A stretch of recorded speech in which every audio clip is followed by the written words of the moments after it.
you doing? Those aren't Qurans, are they? No. You're not going to burn these books, are you? Well, the thought had crossed my mind. No! Don't burn these books. Books are filled with valuable information. Here, let me randomly pick one and open to a random page. Uthman sent to every Muslim province one copy of what they had copied, and ordered that all the other Quranic materials, whether written in fragmentary manuscripts or whole copies, be burnt. Let me see that. Uthman ordered that all other Quranic materials be burnt. So there's already been a Burn the Quran Day. But why, Nabeel? I don't know, David. Perhaps one of these other books that are filled with valuable information can help. It's a good thing you didn't burn them. Let's take a look at one at random. Oh, here's one. Sahih Muslim. Abu Musa al-Ash'ari sent for the reciters of Basra. They came to him and they were 300 in number. They recited the Quran and he said, "You are the best among the inhabitants of Basra, for you are the reciters among them. So continue to recite it. But bear in mind that your reciting for a long time may not harden your hearts, as were hardened the hearts of those before you." Good. Wow, it says they had their hearts hardened. Well, what happened next? Let's keep reading and find out. We used to recite a surah which resembled in length and severity to Surah Barat. I have, however, forgotten it, with the exception of this, which I remember out of it. If there were 2 valleys full of riches for the son of Adam, he would long for a 3rd valley, and nothing would fill the stomach of the son of Adam but dust. And we used to recite a surah which resembled one of the surahs of Musabihat, and I have forgotten it. So this is saying that 2 chapters of the Quran are missing because Muslims forgot them. Let me see that.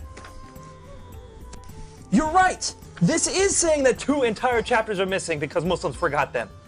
Hey Nabeel, look at this. Ubay was the best of us in the recitation of the Quran, yet we leave some of what he recites. Ubay says, "I have taken it from the mouth of Allah's messenger and will not leave it for anything whatever."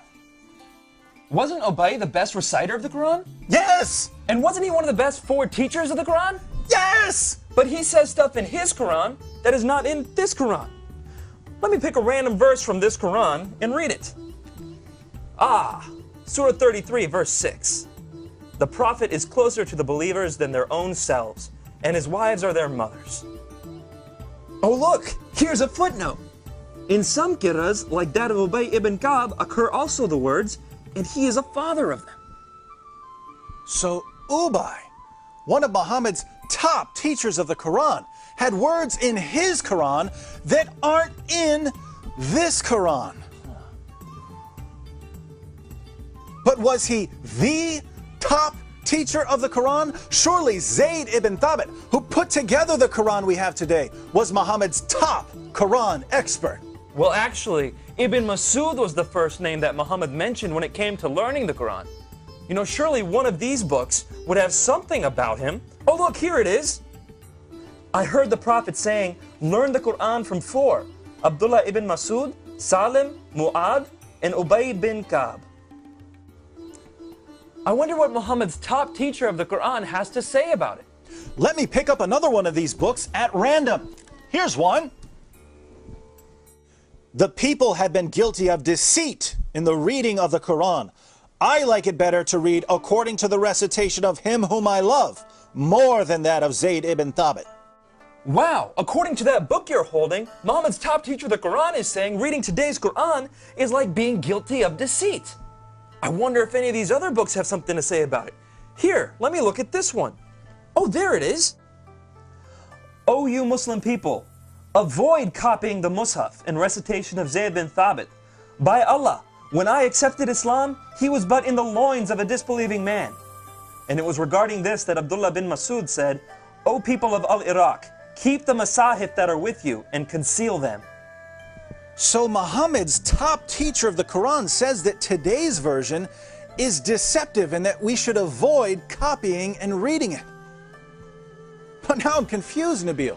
Muslims have always told me that the Quran has been perfectly preserved right down to the letter and that the evidence proves this. That's what I was always taught. I'm sure one of these books will tell us that the Quran was perfectly preserved. How about that one? Let's see. It was narrated that Aisha said, "The verse of stoning and of breastfeeding an adult 10 times was revealed, and the paper was with me under my pillow. When the messenger of Allah died, we were preoccupied with his death, and a tame sheep came in and ate it?" The verse of stoning and the verse of breastfeeding? David, are these verses in the Quran? No! Then why not? Because Aisha's sheep ate them! David, we should read all these books and get to the bottom of this.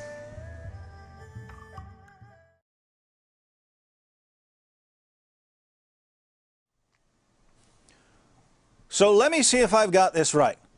Muhammad died, and no one had compiled the Quran. The people who had memorized large sections of the Quran were sent into battle by Abu Bakr, and they were slaughtered. Muslims lost a ton of the Quran that day. Abu Bakr didn't want to lose any more, and so he had Zayd ibn Thabit put together what was left and compiled it into a manuscript. And soon thereafter, people started compiling their own manuscripts, and large disputes began to happen over what should be included in the Quran. Ibn Masud had only 111 chapters in his Quran, while Ubay ibn Ka'b had 116 chapters. And Zayd, who compiled today's Quran, only had 114 chapters.